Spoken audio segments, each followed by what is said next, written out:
Alors là, j'en ai vu des listes surprenantes, les gars. Des listes où on a vu vraiment énormément de surprises. On en a vu énormément. Mais là, je peux vous dire, j'ai jamais vu autant de surprises. Déjà au niveau des joueurs, mais même au niveau du timing, les gars. Déjà, ça, il faut en parler. À quel moment t'envoies une liste comme ça un mercredi soir en plein match de Ligue des Champions? La moitié des Marocains, soit on était en train de regarder le match de l'Inter contre l'Atlético, ou alors on était en train de prier le Taraweh. Mais à aucun moment on aurait pensé que t'allais avoir cette liste qui allait arriver comme ça, comme une fleur, sans que personne s'y attende, comme ça, sur le compte Instagram de l'équipe nationale du Maroc. Franchement, c'est du jamais vu. On dirait carrément il avait quelque chose à cacher. Déjà qu'il n'y a pas eu de conférence de presse, déjà ça c'était bizarre, mais en plus de ça, il te sort cette liste dans un timing totalement inattendu. Je vous dis, franchement, c'est bizarre. Mais bon, on va en parler dans cette vidéo. D'ailleurs, ce soir, à partir de 23h, on sera en live déjà. On avait prévu de faire un live justement où on devait parler d'un sujet qui avait rien à voir avec Mbappé qui porte plainte contre Mohamedini. Même si c'est vrai qu'on voulait aussi parler justement de Brahim Diaz et de sa convocation. Mais bon, je pense qu'on aura aussi l'occasion de parler un petit peu de cette liste dans ce live de ce soir. Donc soyez au rendez-vous juste après la vidéo. Au moment où vous regardez cette vidéo, normalement, on sera en live, comme je vous dis, à partir de 23h sur Kick ce soir. Et puis de toute façon, si vous avez raté le live de ce soir, de toute façon, vous inquiétez pas, demain soir, il y a un live qui sera prévu. À la base, c'était le live qui était prévu pour parler de cette liste. Donc on aura sûrement l'occasion de revenir un peu plus en profondeur sur cette liste demain. Mais avant toute chose, je vais vous dire ce que j'en pense, parce que c'est quand même le but. Et déjà, pour commencer, moi je vous dis la vérité, les gars. La manière avec laquelle cette liste elle a été donnée, autant je le dis en rigolant, mais d'un autre côté, ça me dérange. Parce que franchement, d'un côté, j'ai l'impression qu'on ne s'est pas respecté en tant que supporter, la vérité. Parce que quand tu vois déjà que depuis que la CAN elle se termine, on a très peu entendu Regragui, voire on l'a quasiment pas entendu. Pour moi, l'interview de la dernière fois, je vous dis la vérité, c'était pas une interview. Le mec qu'il avait en face de lui, c'était pas un journaliste, c'était son pote peut-être. C'était une interview clairement en mode amical, mais à aucun moment on a vu Regragui face à des journalistes qui lui posent des questions depuis cette CAN. Et c'est ça que je trouve très dommage, c'est pour ça que j'attendais avec impatience justement l'annonce de cette liste, j'attendais avec impatience donc cette conférence de presse, comme d'habitude, où Regragui t'annonce sa liste, et juste derrière, voilà, il laisse la place aux questions. Et le fait que ça n'a pas pu être le cas ici, je trouve que c'est vraiment dommage. Pour moi, je pense que le public marocain, il aurait bien aimé avoir des réponses. On aurait bien aimé entendre Regragui sur ses choix, ce qui a fait qu'il a fait certains choix, etc. C'est dommage que c'est pas le cas, mais bon, ça n'empêche pas que c'est une liste dans laquelle il y a énormément de choses à dire. Honnêtement, comme je vous ai dit, énormément de surprises par rapport au timing, mais surtout par rapport aux joueurs qui ont été choisis. Non seulement par rapport à des retours qui étaient complètement imprévus, par rapport à certaines absences, mais surtout, j'ai envie de vous dire aussi par rapport à certains nouveaux joueurs. Alors, pour commencer, bien sûr, on est obligé de parler de Brahim Diaz. Je pense que c'est le nom qu'on entendait le plus, le nom qui faisait le plus parler depuis des semaines, depuis des mois maintenant, c'est clairement Brahim Diaz. Et là, on peut le dire officiellement que c'est le cas. Aujourd'hui, Brahim Diaz, il est marocain, il est international marocain. Et ça, encore une fois, j'en avais parlé dans une vidéo à part entière, je ne vais pas revenir là-dessus, mais je vous dis, au final, c'est une très bonne chose. Ça se termine très bien par rapport à Brahim Diaz. Parce que, on peut dire ce qu'on veut. Peut-être qu'il a été appelé par l'Espagne, peut-être qu'il n'a pas été appelé, il y a plusieurs versions différentes. Mais ce qui est sûr et certain, c'est que Brahim Diaz, aujourd'hui, il a clairement sa place dans cette équipe d'Espagne. Peut-être pas dans le 11, ça peut se discuter en tout cas, mais au moins dans les 23. Et le fait que malgré ça, il ait choisi le Maroc, je vous dis, personnellement, j'ai un respect énorme pour lui. Et tout ce que j'ai pu dire sur lui, et tous les doutes que j'ai pu avoir sur lui avant son choix, personnellement, je les retire complètement. Pour moi, aujourd'hui, je vous le dis, le mec est le bienvenu. Peu importe, je vous dis, peu importe qu'il soit musulman ou pas, peu importe qu'il mange du porc ou pas, bref, c'est vrai que souvent, je suis revenu un petit peu sur ça, souvent, je titille un petit peu sur ça, parce que c'est vrai que, globalement, le mec, il montrait pas forcément son appartenance au Maroc. Il affirmait clairement qu'il se sentait espagnol, qu'il rêvait de jouer pour l'Espagne, etc. Donc je me suis dit, personnellement, il n'y a rien qui nous rattache à lui. Mais aujourd'hui, à partir du moment où il est fier de représenter cette équipe du Maroc, à partir du moment où il a la possibilité de jouer pour l'Espagne, mais il joue pour le Maroc, pour moi, je vous dis, il sera le bienvenu. Et ça, c'est important à préciser. Après, pour cette possibilité qu'il aura de s'imposer dans ce 11, à quel poste il jouera exactement dans cette équipe du Maroc, etc., ça, c'est quelque chose qu'on aura l'occasion d'aborder dans les prochains jours, peut-être. Mais bon, on va pas s'attarder sur Brahim Diaz, on en a déjà parlé plusieurs fois, je pense que j'ai fait énormément de vidéos sur lui. Et même dans le live d'aujourd'hui, c'est en grande partie sur lui qui va tourner le débat, donc c'est pour ça qu'on va pas s'étaler sur Brahim Diaz ici. Par contre, on va parler des absences qu'il y a pu avoir dans cette liste, parce qu'il y a vraiment, je vous dis, des grosses absences. Et là où je vous dis, c'est une liste de surprises. Parce qu'on s'attendait à ce qu'il y allait avoir des tris. On s'attendait à ce qu'il y allait avoir des joueurs qui allaient plus être là, des joueurs qui ont déçu pendant la CAN et qui seront plus présents, notamment Amala. Et je peux vous dire que les gars, je suis bien content de ne plus le voir dans cette liste. Parce qu'à partir du moment, ok, on a un grand respect pour Amala, il n'y a pas de problème là-dessus. Mais avec la dernière CAN qui te pond, je suis désolé, mais tu peux plus le mettre, tu peux plus le prendre dans cette liste. Parce que pour moi, vraiment, on savait qu'il était limité techniquement. On savait que dans cette liste, quand tu compares avec les autres milieux de terrain, il y a largement mieux que lui. Donc normalement, rien que pour ça, il doit donner beaucoup plus. Et quand tu vois ce qu'il a fait à la dernière CAN, je suis désolé les gars. Je vais déjà assez taper dessus, je vais pas revenir là-dessus. Mais C'est bon, évidemment, voilà, t'as eu ta chance. T'as eu ton joker Coupe du Monde parce que t'as fait une bonne Coupe du Monde. T'as pu être convoqué ici pour cette CAN. Mais voilà, t'as pas répondu présent. Laisse ta place. Parce que les milieux de terrain, ils sont présents. Donc pour moi, l'absence d'Amala, elle est totalement justifiée.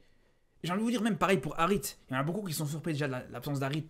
Il y en a beaucoup qui se plaignent de son absence. Mais les gars, est-ce que vous regardez ces matchs en équipe nationale ou pas?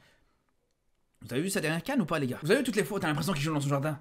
Toutes les fois où t'as l'impression que, en fait, le ballon, c'est à lui. C'est lui qui a été l'acheter. Le mec, il veut pas lâcher le ballon. Au bout d'un moment, ça lui servira de leçon. Pour moi, je trouve que c'est tout à fait justifié. Quand on voit la dernière CAN qu'il a fait, pour moi, c'est tout à fait logique qu'il soit pas présent dans cette liste.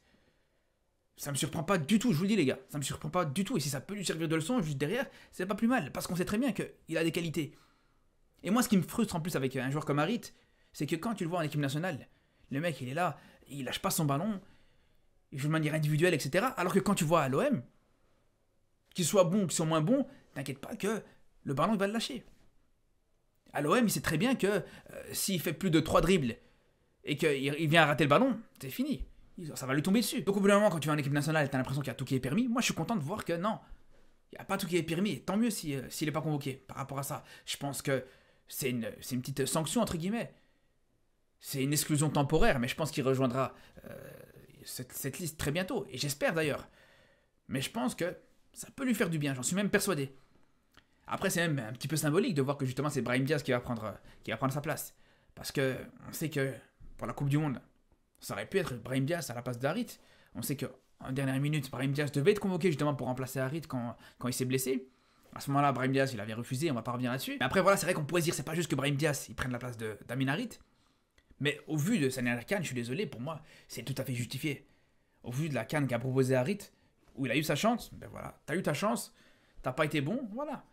C'est intéressant justement de voir d'autres joueurs tenter leur chance. Et après, attention, ça veut pas dire pour autant que Brahim Diaz aussi il aura son totem d'immunité. Pour moi, je le dis, je le redis. C'est pas parce qu'il joue au Real Madrid que ça y est, le mec il sera titulaire indiscutable et qu'il devra jouer peu importe ses prestations. Non, au contraire. J'ai envie de vous dire, on sera même encore plus exigeant avec Brahim Diaz parce qu'il joue au Real Madrid, parce que c'est un grand nom, parce qu'en plus de ça, voilà, on va pas se mentir, il a tardé avant de faire son choix, etc. On sera très exigeant avec lui, beaucoup plus avec d'autres. C'est normal. Mais bon, encore une fois, on va pas revenir sur Brahim Diaz, mais tout ça pour vous dire que l'absence d'Harit, pour moi, elle est justifiée. Après, on a vu que Saïbari n'était pas présent, je pense que, pour moi, c'est à cause de sa blessure, tout simplement. Je pense qu'il faut pas aller chercher plus loin que ça. Même si quand même, d'un autre côté, quand tu vois ce milieu de terrain, comme je vous disais, la concurrence, elle est très rude, et là, on la voit de nos propres yeux, les gars.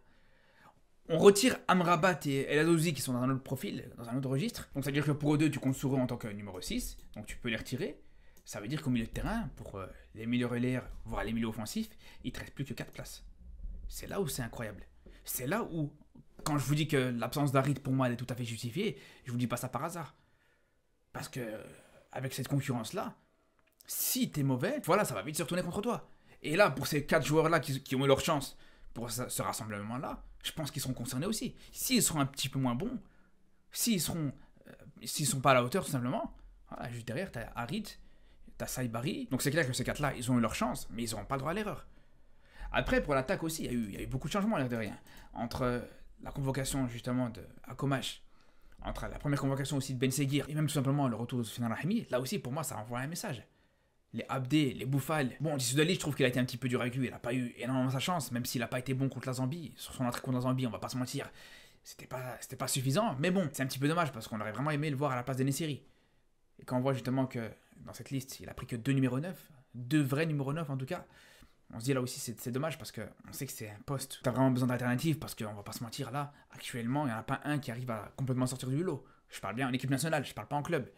Donc ça, c'est vraiment dommage. Après, voilà, pour les ailiers, je trouve que vraiment ce turnover qu'il a pu effectuer, le fait d'avoir écarté Bouffal et le fait d'avoir écarté Abdé, ça reste légitime. C'est très sévère, c'est vrai, d'une certaine manière, surtout pour Abdé. Mais ça montre au final, voilà, pour tous ceux qui ont reproché à Regragui de faire un petit peu trop de copinage, de garder les joueurs qui ont joué la Coupe du Monde, etc., ça montre que c'est pas le cas. Voilà, le fait qu'il fasse confiance à Akomash, qu'il convoque Ben Seguir, qu'il fasse confiance, ou en tout cas qu'il convoque Rahimi, et qu'il va leur donner leur chance, je trouve que pour moi, ça a le mérite d'être salué. Après, bien sûr, aussi, même si c'est leur première convocation pour Akomash et pour Ben Seguir, mais ça n'empêche pas que pour eux aussi, ils auront vraiment une grosse pression, parce qu'ils devront s'imposer directement. Quand tu sais que tu as écarté des joueurs quand même assez majeur, que ce soit Bouffal, que ce soit Abdé ou même Sofiane Diop qui n'a pas encore eu vraiment sa chance. Pour moi, voilà, ça montre que là aussi, tu as une très très grosse concurrence. Et voilà, ces joueurs-là, ils ont leur chance. Et maintenant, c'est à eux de répondre présent aussi. Par contre, s'il y a des choix que j'ai du mal à comprendre, c'est plus en défense, avec le retour de Dari à la place d'Abdelhamid. Personnellement, j'ai du mal à comprendre. Quand tu sais que justement Abdelhamid, encore une fois, il n'a pas forcément déçu sur sa dernière CAN, qu'en club, il répond présent, Dari il est seulement en train de se relancer avec le Sporting de Charleroi. Pour moi, je vois pas en quoi Dari a mérité plus qu'Abdelhamid d'être convoqué sur ce rassemblement en tout cas. Après, pour le reste, au niveau des défenseurs, les choix sont complètement cohérents. Saïs, merci à lui. Alors, je sais pas s'il reviendra ou s'il reviendra pas, mais en tout cas, le fait de le revoir dans le 11 actuellement, je pense que c'est plus possible. Pour moi, s'il revient en tant que remplaçant, en tant que leader de vestiaire, il est le bienvenu. Mais en tant que capitaine, en tant que joueur majeur de cette défense marocaine, je pense que là, c'est pas utile. Pas du tout. Après, pour l'absence de Mazraoui, c'est un peu plus surprenant. À mon avis, ça doit être juste parce qu'il n'est pas revenu de sa blessure, tout simplement, mais sinon, je pense qu'il aurait été convoqué. Mais là, où je trouve qu'il a fait un choix très fort et un choix très intéressant, parce qu'on n'en parle pas beaucoup, on parle beaucoup de Brahim Diaz, mais c'est en te convoquant Youssef Lerdim. Parce que là, pour ce qui est de Youssef Lerdim, on parle quand même d'un latéral gauche du Real Madrid, même si c'est chez les jeunes, c'est vrai. Mais en tout cas, c'est un joueur sur qui le Real Madrid a beaucoup d'espoir. Il est clairement annoncé comme le futur successeur en tant que latéral gauche du Real Madrid. Il y a beaucoup d'espoir sur lui et c'est pour ça que je pense que le fait de le convoquer en équipe A très tôt, je pense que c'est pas plus mal. Surtout qu'on sait que c'est un poste où il y a énormément de lacunes. C'est un poste où il y a vraiment très peu de joueurs qui arrivent à se mettre totalement en évidence, surtout avec Axadla qui est parti en Russie. J'ai un club qui joue le maintien là-bas, donc c'est vrai qu'aujourd'hui, un joueur comme ça, un jeune joueur qui joue au Real Madrid, lui donner sa chance très jeune, pourquoi pas? Quand on voit rien que hier avec le Barça, Koubalsi par exemple, qui a été exceptionnel en défense centrale malgré son jeune âge, Yamal aussi pareil. On sait qu'aujourd'hui, malgré le jeune âge, tu peux avoir des joueurs qui peuvent être intéressants. Et je vais être honnête avec vous, je préfère largement voir un Lerdim qui va travailler, sans mauvais jeu de mots d'ailleurs, mais bref, je préfère largement le voir lui, pour le voir justement s'intégrer à cette équipe nationale, pour le voir progresser avec cette équipe, etc., plutôt que de voir un Massina par exemple. Parce que rien que pour le fait qu'on parle d'un joueur, Lerdim, 18 ans, il choisit la sélection marocaine alors qu'il ne s'est même pas encore posé la question s'il allait pouvoir un jour jouer avec l'Espagne ou pas. Il ne s'est même pas posé la question, il a directement choisi le Maroc. Alors que de l'autre côté, tu as Massina, le mec il t'a toujours dit il a rien à voir avec le Maroc. Le mec, opportunisme total. Plus de ça, c'était loin d'être un latéral exceptionnel, faut être honnête là-dessus aussi. Même s'il a fait un bon match contre l'Égypte sur la CAN 2021, il n'y a pas de souci là-dessus. Mais globalement, sur l'ensemble de ces matchs, je me rappelle rien contre le Malawi, des matchs contre la Guinée-Bissau, souvent tu le vois très limité ce joueur. Mais bref, tout ça pour vous dire, voilà, je préfère voir ce petit jeune progresser, s'intégrer petit à petit à cette équipe, avoir un petit peu de temps de jeu, etc. Et miser sur l'avenir tout simplement. Et ça, je pense que c'est un choix fort, mais c'est un choix pour moi qui est tout à fait cohérent. En tout cas, n'hésitez pas à me dire ce que vous pensez de cette liste. De toute façon, on aura l'occasion de leur reparler bien sûr, que ce soit en vidéo ou que ce soit en live sur Kick. D'ailleurs, comme je vous dis, je suis en live actuellement sur Kick pendant que vous regardez cette vidéo, à partir de 23h15, 23h30 plus ou moins. Et je serai aussi en live jeudi soir à partir de 23h si vous n'avez pas l'occasion de venir ce soir. Donc je vous dis à très très vite et surtout d'ici là, prenez soin de vous.